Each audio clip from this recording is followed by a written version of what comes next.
Hello boys and girls. तो आज हम लोग करेंगे accounting for sale on approval और रिटर्न बेसिस। देखेंगे इस चैप्टर में क्या होता है और इसकी अकाउंटिंग कैसे की जाती है। ये बहुत ही फेयर चैप्टर है और बहुत ही इजी चैप्टर है। इसमें होता क्या है कि सेलर कस्टमर को गुड्स भेजता है सैंपल के तौर पे।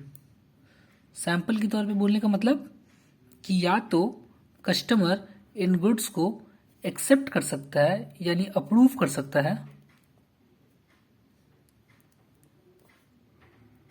या फिर इन्हें जांच कर परख कर इसका इस्तेमाल कर कर अगर उसे पसंद नहीं आया तो ये रिटर्न भी कर सकता है।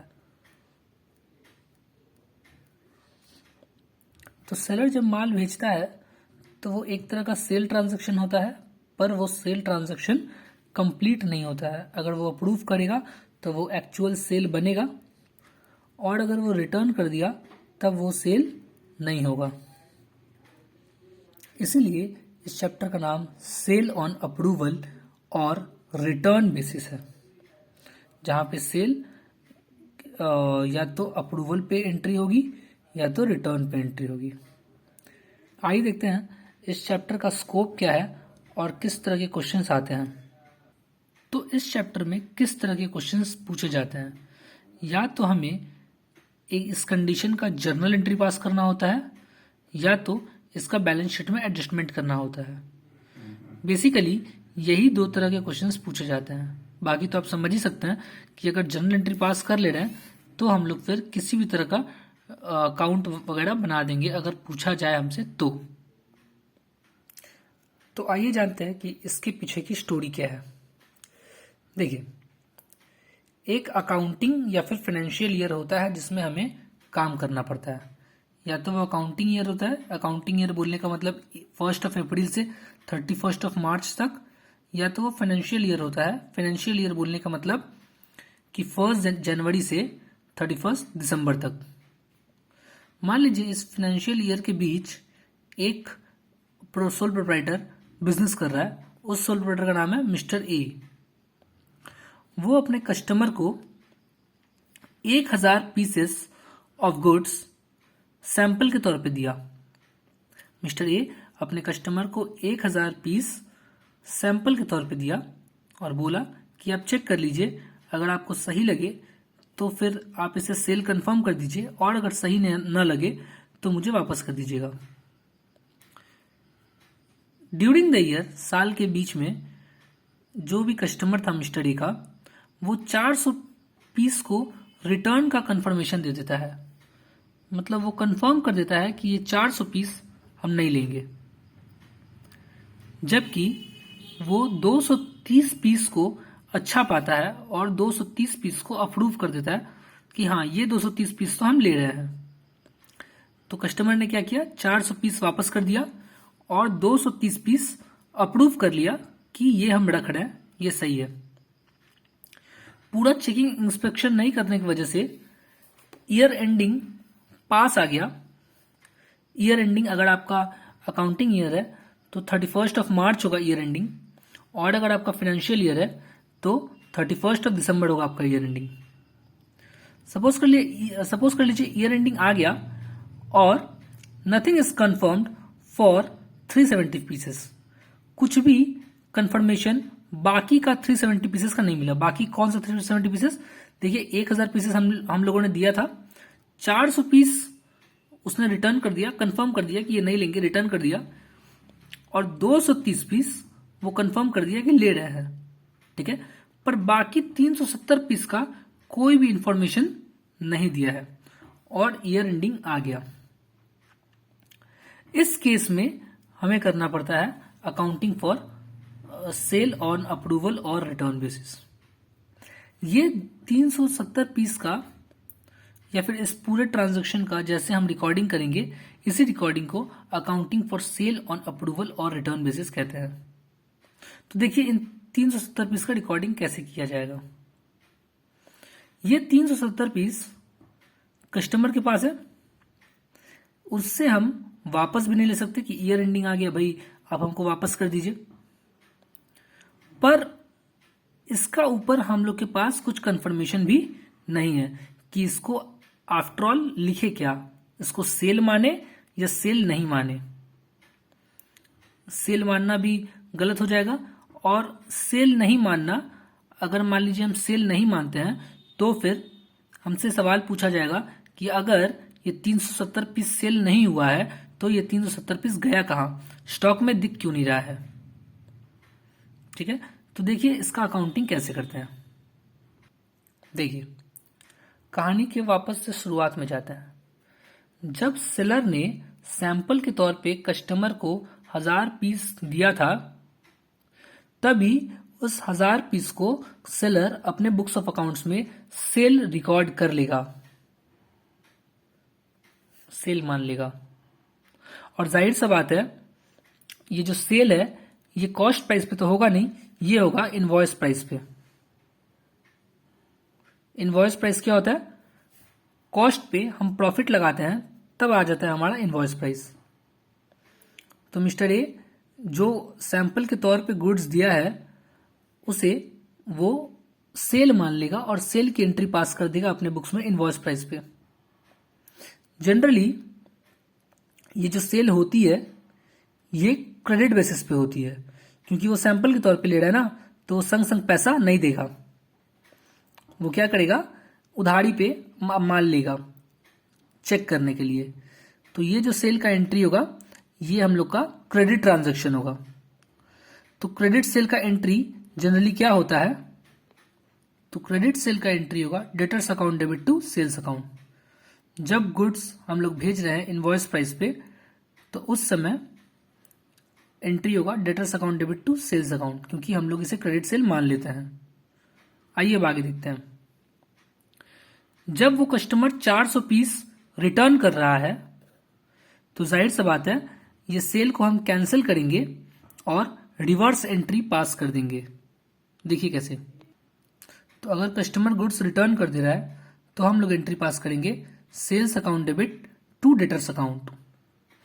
जब माल भेज रहे थे उसका ठीक उल्टा एंट्री हम लोग यहां पास कर देंगे माल लेते वक्त।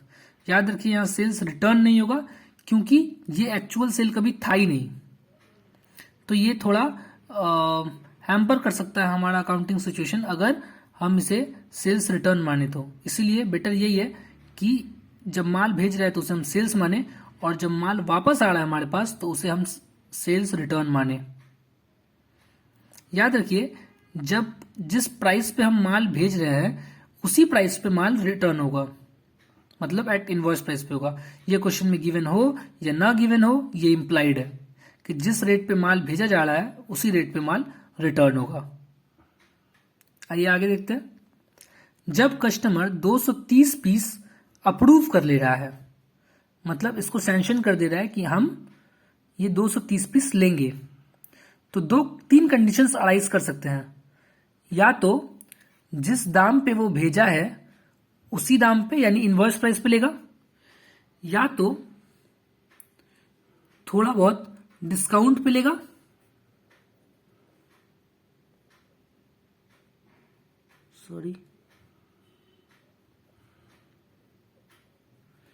या तो ज्यादा प्राइस पे लेगा।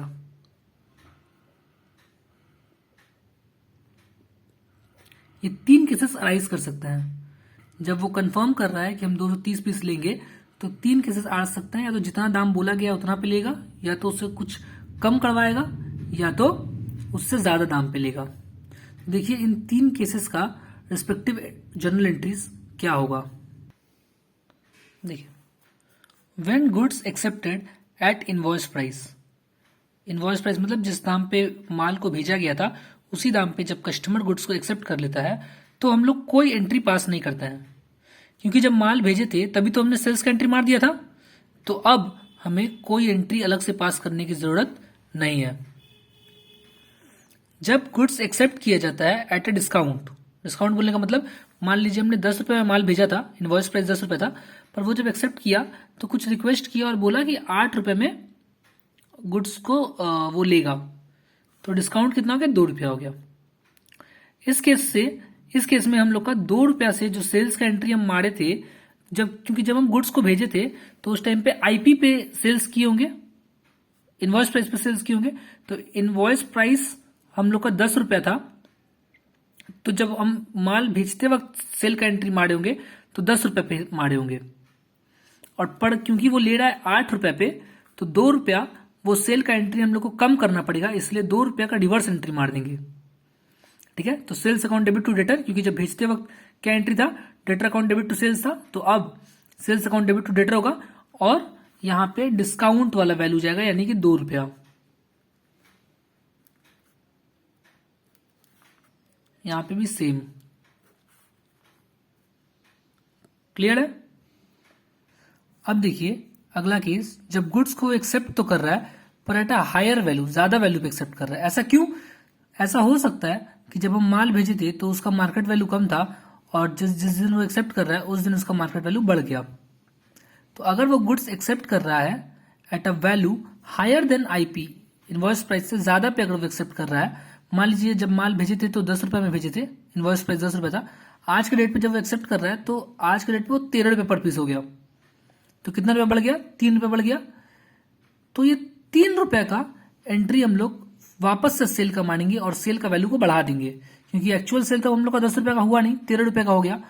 तो हम लोग 13 रुपए का एंट्री उसको बनाएंगे, क्योंकि 10 ऑलरेडी बना चुके हैं, तो अब हम लोग को और सिर्फ 3 रुपए का एंट्री बनाना पड़ेगा। तो सेल्स का एंट्री कैसा होता है? Debtors account debit to sales, 10 रुपए ऑलरेडी हो चुका था, तो अब सिर्फ 3 रुपए का और एंट्री पास करना पड़ेगा, इसीलिए 3 रुपए पर यूनिट इस बार एंट्री जाएगा। आइए अगला केस को समझते हैं। तो हम लोगों ने देख लिया कि रिटर्न करेगा तो क्या एंट्री होगा और अप्रूव करेगा तो क्या एंट्री होगा। अब ईयर एंडिंग आ गया और ये जो अनकन्फर्म्ड गुड्स है इसका क्या एंट्री होगा, यही सबसे वाइटल एंट्री है हम लोग का। तो ध्यान दीजिएगा कि ये जो अनकन्फर्म्ड गुड्स है, सबसे पहले इसको हम सेल्स रिटर्न मानेंगे जो कि इनवॉइस प्राइस पे होगा, और फिर इसको हम अपने क्लोजिंग स्टॉक में दिखाएंगे जो कि कॉस्ट प्राइस पे होगा, क्योंकि क्लोजिंग स्टॉक पे इनवॉइस प्राइस और कॉस्ट प्राइस दोनों में से जो कम होता है उस पर रिकॉर्ड किया जाता है।